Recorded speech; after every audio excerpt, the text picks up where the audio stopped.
이 복이라고 하면 사람들은 세상적인 복을 많이 이야기합니다. 물론 우리도 받아야 합니다. 동서 복음을 막론하고 세상의 우상은요, 인간들의 현실적인 문제를 위해서, 즉 소위 세상의 복, 현실적인 복을 충족시켜주기 위해서 발생했습니다. 그래서 소위 이것을 기복신앙이라고들 하죠. 그러다 보니까 예수님께서도 우리가 이런 순수성을 잃어버리고 이 기복신앙에 빠질까봐 이렇게 말씀하십니다. 마태복음 6장 31절 32절에 무엇을 먹을까, 무엇을 마실까, 무엇을 입을까 하지 마라. 이런 다 이방인들이 구하는 것이라. 그렇게 경고하신 거예요. 경고. 따라서 성도는요, 세상의 현상적인 복이 아니라 하늘의 신령한 복을 사모하며 그 복으로 즐거워하며 사는 사람들을 성도라고 합니다. 그러나 좀 생각해 볼 것은 이런 신앙생활, 즉 다시 말하면 하늘의 복을 즐거워하며 살아가는 사람들에게는요, 하나님께서 세상의 모든 필요를 채워주시는 겁니다. 자, 그래서 그 6장 31절 32절 말씀 그 다음에 곧바로 예수님이 또 뭐라고 말씀합니까? 이는 다 이방인들이 구하는 것이라. 너희 하늘 아버지께서 이 모든 것이 너희에게 있어야 할 줄 아시느니라. 그런즉 너희는 뭘 구하라? 먼저 그의 나라와 그의 의를 구하라. 그러면 어떻게 된다고요? 이 모든 것을 너희에게 더하시리라. 할렐루야. 여러분, 한 사람 한 사람에게 신령한 복을 든 이야기를 하고 있는 거예요. 오늘은 지금 에베소서를 봅니다. 에베소서는 바울이 옥중에서 썼다 해서 옥중서신 중에 한 권이죠. 에베소서, 골로새서, 빌립보서, 빌레몬서. 즉 다시 말하면 자신은 지금 갇혀있는 상황이고 묶여있는 상황인데도 불구하고 많은 날 동안 신경 쓰고 애썼던 교회가 에베소 교회죠. 그 교회에다가 편지를 하는데 그들에게 처음 맞이가 뭐예요? 신령한 복에 대한 이야기를 하고 있어요. 여러분, 올 한 해를 시작하면서 우리 예수마음교회가 이런 모습으로 시작하고 싶은 마음이에요. 그래서 바울의 마음을 제가 사서 제가 여러분에게 바울과 같은 심정으로 오늘 말씀을 전하는 것입니다. 자, 그렇다고 하면 신령한 복이란 무엇인가? 에베소서를 보면 1장에 보니 앞에 인사말이 지나고 나서 3절부터 14절까지의 신령한 복이 무엇인지에 대한 이야기를 하고, 그리고 난 다음에 15절에서 19절까지는 그 신령한 복을 받은 우리 성도들이 기억해야 할 것은 무엇인지에 대해서 세 가지로 말씀하고, 그리고 난 다음에 20절에서 23절에는 이 성도 공동체인 이 교회가 그 신령한 복을 받아 그 성도로서 기억할 것을 가지고 어떤 사명을 감당해야 되는지에 대해서 정확하게 이야기하고 있습니다. 그러니까 올 한 해 여러분이 하늘의 신령한 모든 복을 이미 받았고 받아 누리는 여러분들이 꼭 기억해야 할 것은 무엇이며, 또 우리 소망교회가 올 한 해 어떤 방향으로 그 사명을 감당하면서 나아가야 될지에 대해서 오늘 말씀을 보려고 하는 것입니다. 첫 번째, 신령한 복을 뭐라고 말하나 바울이 보니까 세 가지로 이야기하고 있습니다. 성부 하나님의 신령한 복과 성자 하나님의 신령한 복과 성령 하나님의 신령한 복이라 라고 말하고 있습니다. 3절에서 6절에 보니까 여러분 그냥 눈으로 성경을 펼쳐놓고 읽으셔도 좋고요. 성부 하나님의 신령한 복을 뭐라고 말하냐 하면, 즉 성부 하나님은요, 예수님을 통해서 모든 신령한 복을 우리에게 주시는데요, 그 중에 제1은 뭐냐면 우리를 사랑하셔서 창세전부터 4절에 창세전부터 우리를 택해 하나님의 자녀로 삼아주신 복이라는 거예요. 아멘. 할렐루야. 즉 성부 하나님이 베푸신 하늘의 신령한 복은 우리를 택하신 거예요.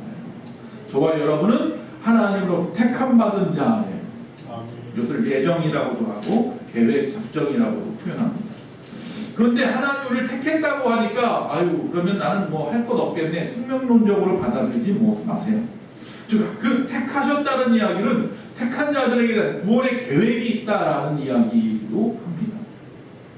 자, 하나님이 택하셨습니다. 창세전부터 저와 여러분을 택하셨습니다. 하나님은 구원받을 자들을 정하셨습니다. 그러다 보니 왜 구원받을 자의 수를 제한하십니까? 라는 의문이 생길 수 있습니다. 그것은 인간 창조의 목적과 관련되어 있습니다. 인간 창조 목적이 6절에 나와 있습니다. 뭐라고 되어 있냐면 그의 은혜의 영광을 찬송하게 하려라고 되어 있습니다.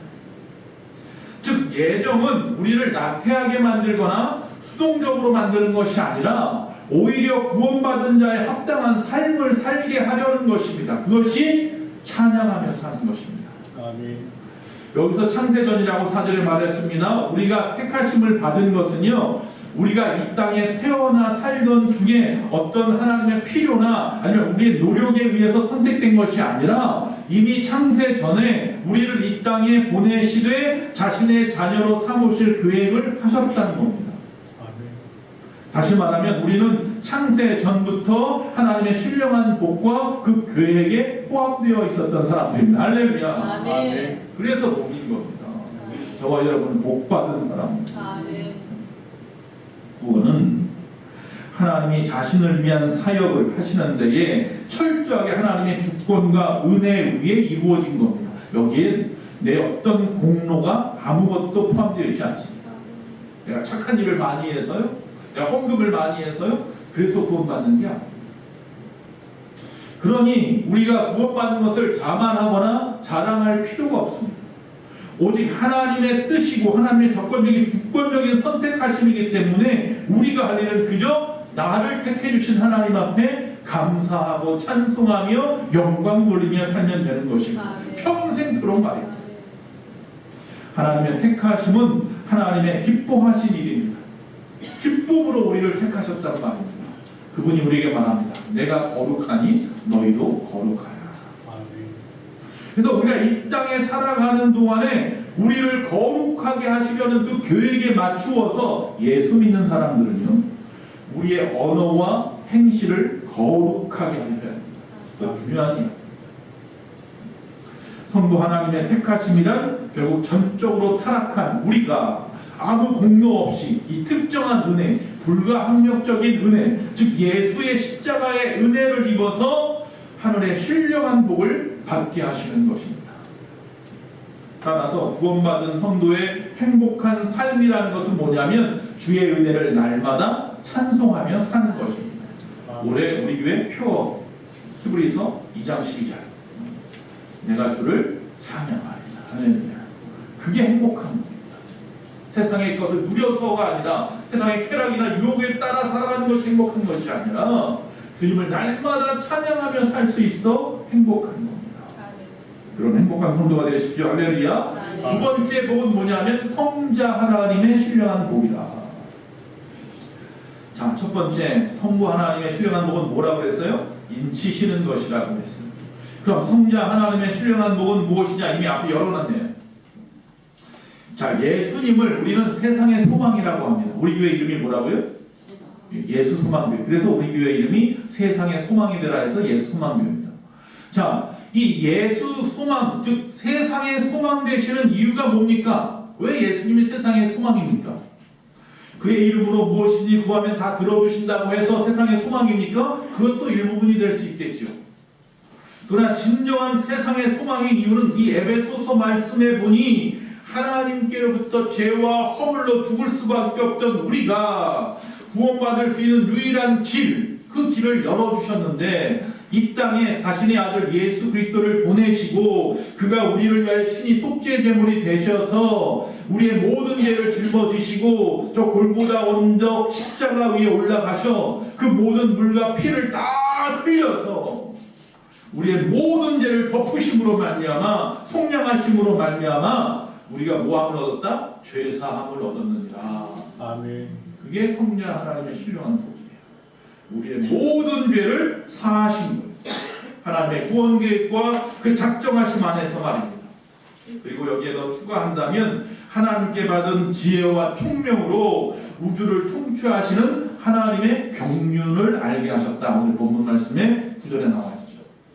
그래서 이 말은 뭐냐면 10절에 넘어가 보니까 때가 되면, 마지막 때가 되면 하나님께서 하늘과 땅에 있는 모든 것을 그 예수 그리스도의 통치 아래 두시고 새 하늘과 새 땅을 이루신다는 것을 우리가 알게 하셨다.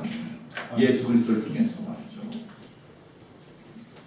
자, 그러면 성자 하나님의 신령한 복은 죄사함의 은혜요. 세 번째 복은 뭐냐? 성령 하나님의 신령한 복에 대한 이야기를 13절 14절에 또 이야기합니다. 우리는 이제 이 세상의 가장 기쁜 소식은 예수 그리스도 그리스도의 구속의 사건, 즉 예수 믿고 구원받는다는 거예요. 이것만큼 더 기쁜 소식이 세상에 어디 있습니까? 세상의 것으로 안 돼요. 내 능력으로 안 돼요. 구원받을 사람이 한 사람도 없어요. 자기 힘으로는. 그런데 예수님이 친히 그 길을 열어주셨어요. 할렐루야. 이거만큼 기쁜 소식이 어디 있습니까? 그런데 이 사실, 예수의 십자가 보혈의 구속의 사건은 나와 상관이 있기 위해서는요, 뭐가 필요하냐면 믿음이 필요해요. 근데 그 믿음으로 이 사실을 믿고 알게 되는 것인데, 그런데 우리는 이 진리의 말씀을 잊어버리고 영으로 살지 못하고 육신이 약하여 의심하고 또 세상에 빠져서 세상 가운데 주저주저하면서 살아가는 인생들이잖아요. 그래서 성령께서 우리 심령에 예수, 13절 말씀대로 예수 그리스도의 십자가의 보혈로 구원받았다는 도장을 뚜렷하게 찍어주셨다라는 겁니다. 즉 다시 말하면 이건 뭐라고 말하면 성령의 인치심이라고 말하는 거죠. 확신이 있게 하는 거예요.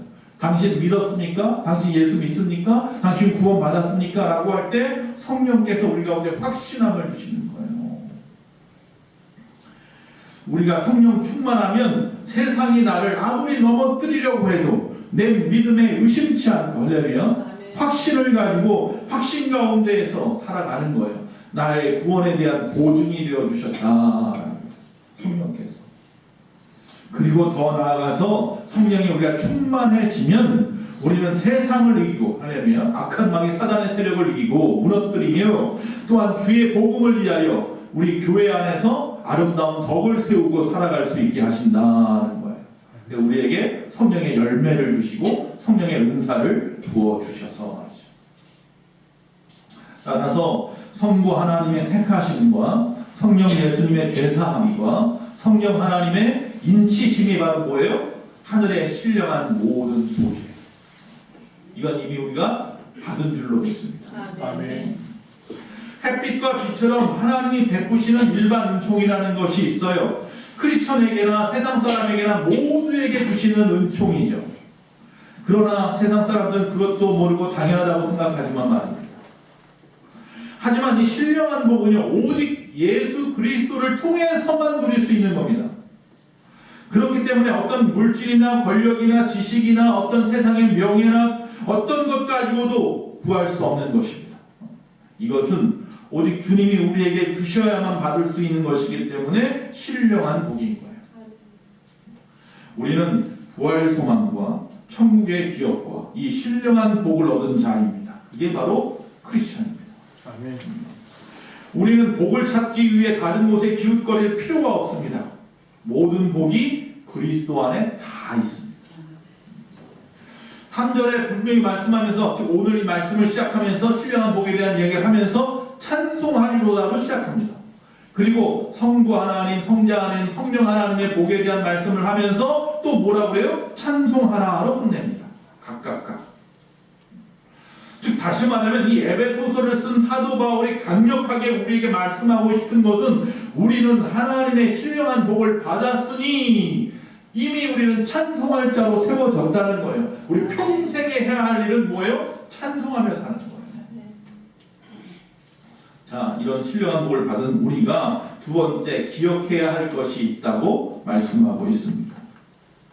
자, 바울은 이게 신령한 복을 이미 받은 에베소 교인들, 즉 크리스천, 지금은 우리죠, 신앙의 진보를 위해서 기도합니다. 신앙은 어떻게 해요? 머물러 있으면 안 돼요. 성장해 나가야 하는 거예요. 제가 말씀드리죠, 우리 각자의 신앙은요, 한 발짝 한 발짝씩 성장해야 돼요. 아멘. 교회는 어떻게 해요? 부흥해야 돼요. 성령의 역사로 폭발적으로 늘어나야 되는 거예요.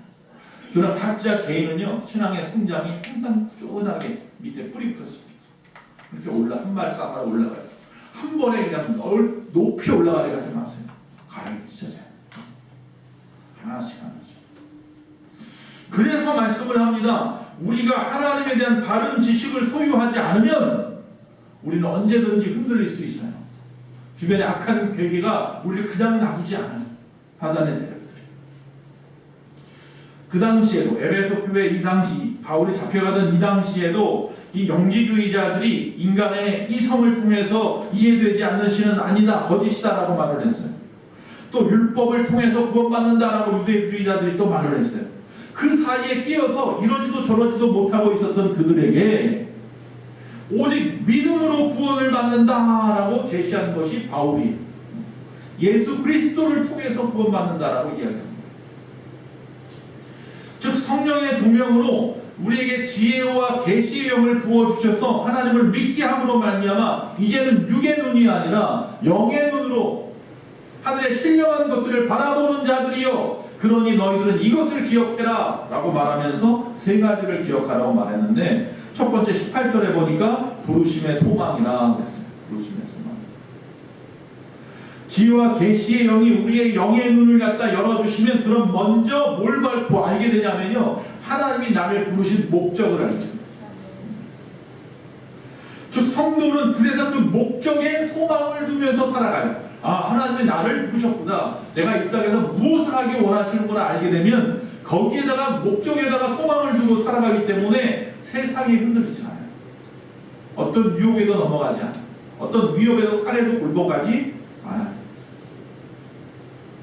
모세의 명령으로 가데스바네아에서 12명이 가나안에 미리 들어가 봅니다. 자, 그들이 가나안에 들어가 정탐하고 40일 만에 돌아왔습니다. 그 중에 10명은 육의 눈으로 바라봤습니다. 그 사람들은 이렇게 말합니다. 우리는 그들 앞에 메뚜기 같다. 소망 없는 이야기를 합니다. 뭐로 봤어요? 육의 눈으로 봤어요. 그런데 그 중에 여호수아와 갈렙은 지혜와 계시의 영으로 뭘 봤어요? 영의 눈이 열린 자들이에요. 영의 눈으로 보았어요. 그래서 그들은 똑같이 보고 왔는데 뭐라고 말합니까? 그들은 우리 앞에 밥이라. 우리의 밥. 영의 눈으로 보니까, 소망의 눈으로 바라보니까 보이는 거예요. 하나님의 부르심의 목적이 확실한 사람들은 이 육의 눈에 보이는 것 때문에 겁먹지 않아요. 흔들리지 않아요. 영의 눈으로 바라볼 수 있기 때문에 말입니다. 다윗은 어린 나이에 갑작스럽게 사무엘을 통해서 자신이 왕으로 기름 부음을 받고 하나님의 부르심의 목적을 알게 되었어요. 그 이후에 사울왕이 시기 질투하여 죽이려고 합니다. 악신이 들어서. 그 이후에 왕이 되었을 때에도 압살롬이 왕이 되겠다고 자기 아들이 자기를 죽이려고 합니다. 이런 어처구니 없는 고난을 갖다가 당하는 그 상황 속에서도 흔들리지 않습니다. 왜? 그는 소망의 눈, 영의 눈을 두고 바라보는 사람이에요. 하나님 나를 세우신 목적을 알기 때문에 그것이 이루어질 때까지는, 할렐루야, 그것을 이루는 날까지는 내가 어떠한 상황도 흔들리지 않을 것을 알기 때문에, 넘어지지 않을 것을 알기 때문에. 그래서 하늘의 신령한 모든 복을 받아 누리는 사람들은요, 하나님의 부르심의 소망을 기억하며 살아요. 매일같이 그 소망 가운데 살아가요. 그래서 흔들리지 않아요. 그래서 성도는요, 이 영적인 눈을 통해서 그 부르심의 소망을 잃지 않을 때 그 어떤 고난이라도 대적이라도 물리칠 수 있는 겁니다. 자, 두 번째 성도가 또 기억하라고 말하는 건 뭐냐면 똑같이 18절에 나옵니다. 영광의 풍성함이라고 말합니다. 영광의 풍성함.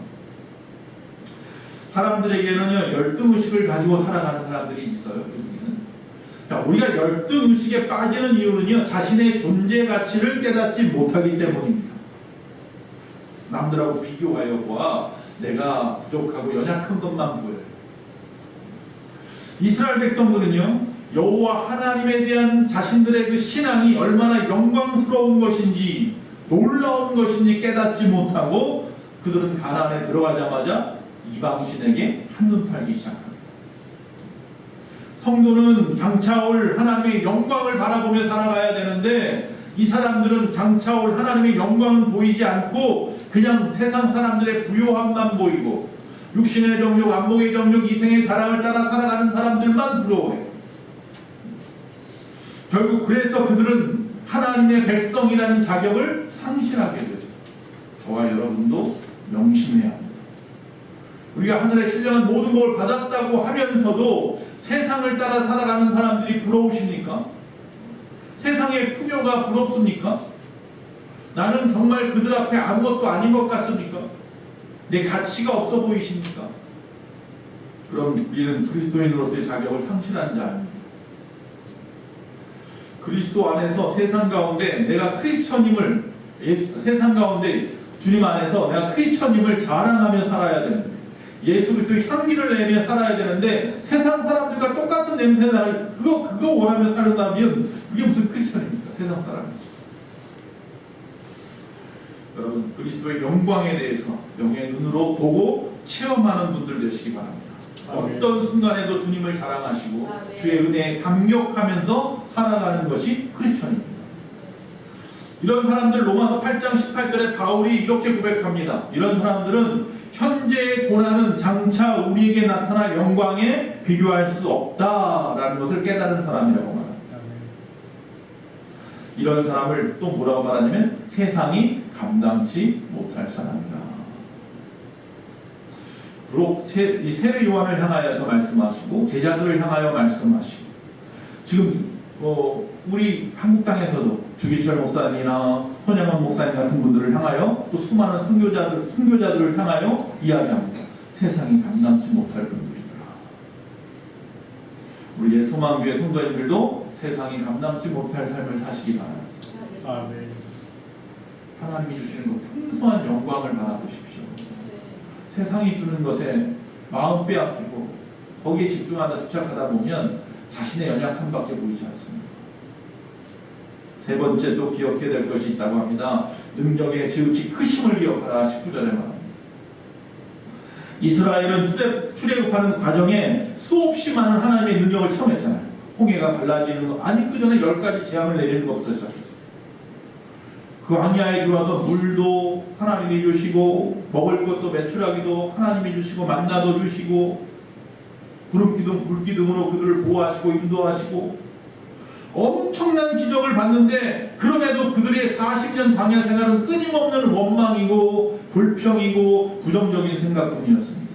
우리가 예수를 믿는다고 교회 나왔는데 하나님의 백성이고 크리스천이라고 하는데 우리의 삶의 모습은 끊임없이 원망이고 끊임없이 불평이고 끊임없이 부정적인 생각을 하고 계시지는 않습니까? 여러분, 그만큼 우리는 미약한 존재인 건 맞습니다. 그러나 오직 여호수아와 갈렙만이 출애굽 1세대 중에서는 가나안에 들어갔다는 것을 기억하십시오. 나머지 전부 다 어디서 죽었어요? 광야에서 다 죽었어요. 그 2세대만 신세대가 들어갔어요. 여호수아가. 우리가 내가 바라보는 것이 세상의 능력인지 하나님의 능력인지 점검해 보아야 합니다. 세상에 집착하지 말고 하나님의 능력에 집중하는 크리스천이 되시기 바랍니다. 자, 이 세 가지를 기억하라고 말씀했어요. 하늘의 신령한 모든 복을 받은 우리는 첫 번째 부르심의 소망, 그 다음에 영광의 풍성함, 그리고 능력의 지극히 크심을 기억해야 한다라고 말씀했어요.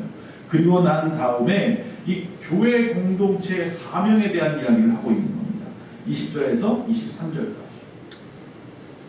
자, 하나님의 지극히 크신 능력이 우리 주님을 죽은 자 가운데서 살리셨고, 또한 하늘에 올리사 하나님의 영광과 존귀의 보좌 우편에 두셨다 그랬습니다. 우리 주님이 하늘 보좌 우편에, 하나님 우편에 계신다. 그리고 그곳에서 하시는 일은 만물을 다스리시고 또한 그리스도의 교회의 머리가 되셨다라고 말씀했어요. 다시 말하면 이게 바울의 결론인데, 그리스도는 교회의 머리이시며, 믿으십니까? 아멘. 교회는 그리스도의 몸이라는 겁니다. 아멘. 그래서 그리스도와 즉 예수님과 우리 교회가 하나의 유기적인 조직체가 되어서 하나가 되어서 즉 하나님의 일을 이루어야 한다는 겁니다. 이 땅에서. 아멘. 하나님은 아들에게, 예수 그리스도에게 온 우주를 통치할 수 있는 통치권을 주셨습니다. 그리고 궁극적으로는 그래서 이 교회를 통하여 온 우주를 통일하시고 또한 당신의 목적을 완성하시려고 합니다. 마지막 때, 말세 때.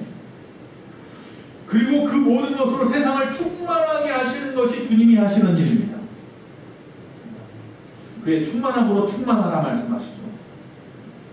그렇기 때문에 성도의 교회, 우리 예수만 교회를 비롯한 이 땅에 있는 모든 교회 공동체의 사명은 무엇이냐면, 세상의 어느 모임과 같은 그것과 다르게 먼저 그의 나라와 그의 의를 구하는 것부터입니다.